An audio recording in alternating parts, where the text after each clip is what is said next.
안녕하세요. 지난 주일 잘 쉬었습니까? 저도 우리 아들 내외하고 딸 사위들하고 이때까지 휴가를 못 갔었는데 사모가 하도 집에 너무 오래 있다 보니 몸이 쇠약해져서 밖으로 나갔습니다. 여러분, 서울에 그 인천에 가면 그 왕산 해수욕장이라는 거 있잖아요. 예, 거기에 간혹 저는 자주 갑니다.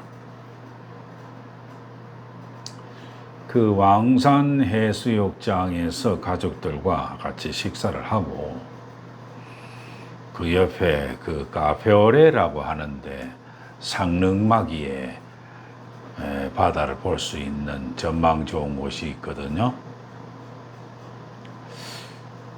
거기 가서 여러 담소를 나누다가 불현듯 무슨 얘기가 나와서 그 얘기가 나온지는 모르겠는데 그 아들이 영국 유학을 못 간 것을 후회한다는 이런 말을 제가 잠시 들었어요. 그랬을 때 제가 얼른 대답으로 뭐냐면 그 영국은 너하고 인연이 안 되니까 그렇겠지. 그렇게 생각해야 한단다. 사람은 자기가 하고 싶은 걸 다 할 수가 없지 않냐. 이야기는 했는데 불현듯 제가 이거 동영상으로 후회라고 하는 것이 무엇인지 뭐 개념 정의까지라기보다는 후회의 본질이라고 할까요? 한번 말씀으로 정확하게 소개를 해서 촬영을 해봐야 되겠다 싶어 동영상을 촬영하게 되었습니다. 이거를 기독교에서 가지고 오면 후회라는 것을 여러분들 혹시 기독교 신자가 이 얘기를 들으면 창세기 6장에 하나님께서 사람을 지은 것을 후회하신다. 이렇게 해서 하나님도 즉 신도 후회하나? 이런 생각을 가지고 계신 분이 있습니까?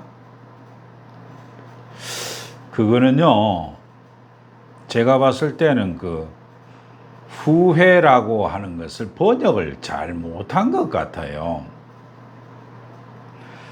이것을 정확하게 번역을 해서 우리 한국 사람 심성에 맞으면 그것은 아이고 내가 만들어 놓은 인간이 하는 짓거리라고는 저런 짓거리를 하고 앉았으니 아이고 후회된다는 것이 아니라 참 유감스럽다 이런 말을 하잖아요.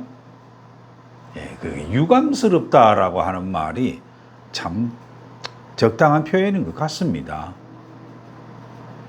그래서 이것을 기독교식으로 가지고 오면 성경의 사건들을 쭉 기록을 해서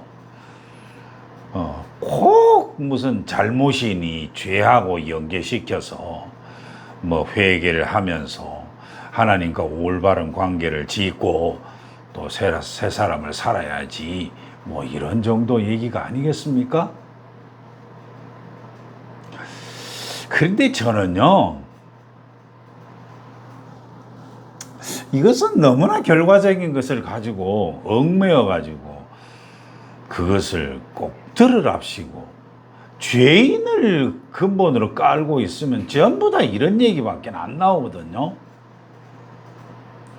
근데 저는 제 방송을 듣는 여러분들에게 불교적인 방법으로 그 과정 하나하나를 제가 여러분들한테 소개를 해드리고 싶어요. 즉, 기독교적으로 그냥 접근하지 말고 아주 사람의 마음을 세밀하게 다루고 있는 불교적인 걸로 한번 접근을 한번 해보라, 이런 말입니다.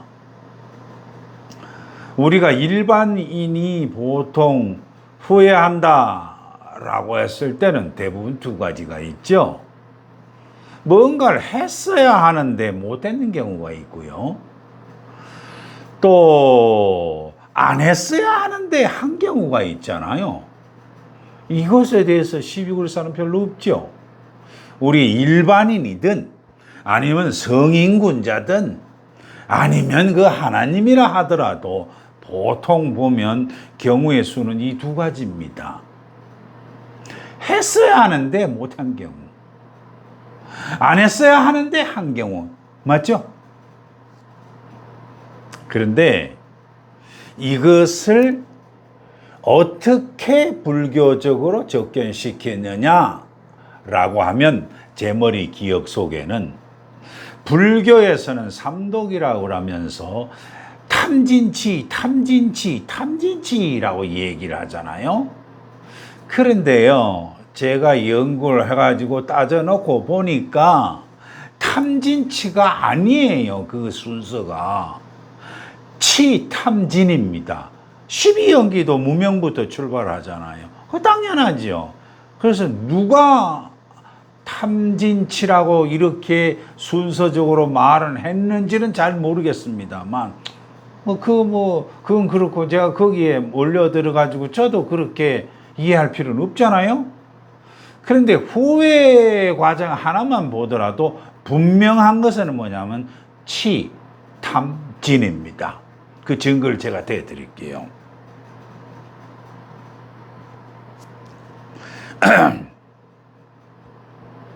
우리가 후회를 할 때 그때 그 현상에 대해서 제대로 한번 자세히 봤어요? 한번 생각 한번 해봐요. 제대로 못 봤을걸요. 요게 바로 뭐냐면 어리석다는 얘기죠. 제대로 못 본 어리석음. 그런데 거기에 제대로 못 본 과정 속에서 거기에다가 내가 뭔가는 하고 싶다라고 하는 탐욕, 욕심이 반드시 붙어버리잖아요. 또 하고 싶지 않다라고 하는 탐욕의 반대적인 현상도 붙어버리잖아요. 그래 놓고 나서 내가 안 한 거에 대해서 미련이 너무 화를 내죠. 미련도 화냄의 작은 축소죠.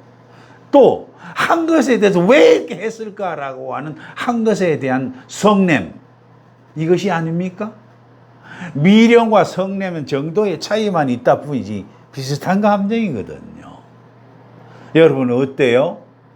제 얘기를 들어보니까 분명히 순서가 탐진치가 아니고 치탐진이라는 게 눈에 보이죠? 그래서 여러분한테 제가 기독교 목사가 이렇게 한번 설명을 해봤다라는 것을 과정적으로 한번 보여드립니다. 그런데 한번 따져본 게 있습니다. 이렇게 쭉 한번 따져봤어요. 그런데 그 후회하는 치가 가장 문제가 되니까 하지 못한 일을 할 수도 있었고 한 일을 안 할 수도 있었다. 그게 순간의 경계선이죠.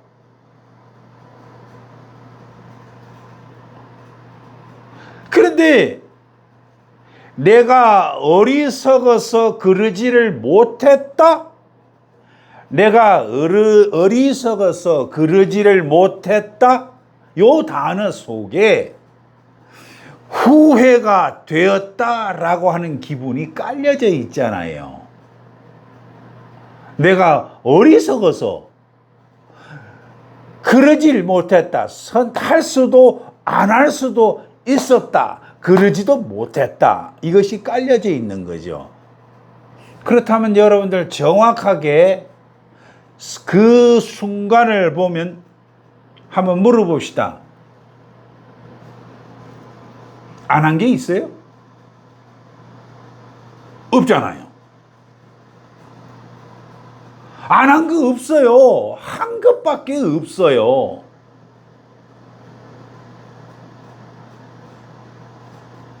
여러분 따져놓고 보세요. 한 것밖에 없잖아요. 그 순간을 놓고 보면. 그렇다면 그게 뭐죠? 제가 안 한 것을 안 했어야 되는데 한 것과 한 것을 안 했어야 되는데 한 것과 그 순간은 뭐냐면 똑같은 과정 속에 있다는 것이죠. 실제로 내가 할 수 있는 것은 한 것을 할 수밖에 없었다. 어떤 선택을 하든 한 것을 할 수밖에 없었다. 즉, 그 선택 순간 속에는 그것을 할 수밖에 없는 과정 속에 있었다. 이런 얘기가 되죠. 그래서 흔히들 기독교와 불교에서 똑같이 공통적으로 하는 말이 바로 뭐냐면 지금 여기 현재에 집중을 하라 이 말입니다. 똑같이 지금 현재, 지금 여기라는 현재, 즉 지금 여기라는 말을 썼지만 불교적 표현과 기독교 표현은 똑같지만 거기에 접근해 들어가는 방법은 전혀 다르다는 것을 여러분 느낄 수가 있죠. 여러분 후회하는 그 순간에 내가 주도 면밀하게 정확하게 판단을 하라. 나의 어리석음이 어리석음으로 끝나지 않도록. 무슨 말인지 알겠죠? 세상 일이 전부 다 이렇게 됩니까? 여러분들이 경력이 쌓이고 커리어가 쌓이게 되면 그 순간적 판단이 필이 아주 강한 사람은 잘 몰라도 필 작용에 의해서 성경하고 그 필 때문에 잘 몰라서 그때 잘 몰라서 실패하는 사람이 있잖아요. 여러분도 그 지경까지 가게 될 것입니다. 올바른 선택에 후회라는 단어 빼고요. 제대로 된 인생 살기를 축원드립니다. 누구의 마음으로? 내가 따르고 있는 예수의 마음으로 여러분들이 잘 되기를 바랍니다. 감사합니다.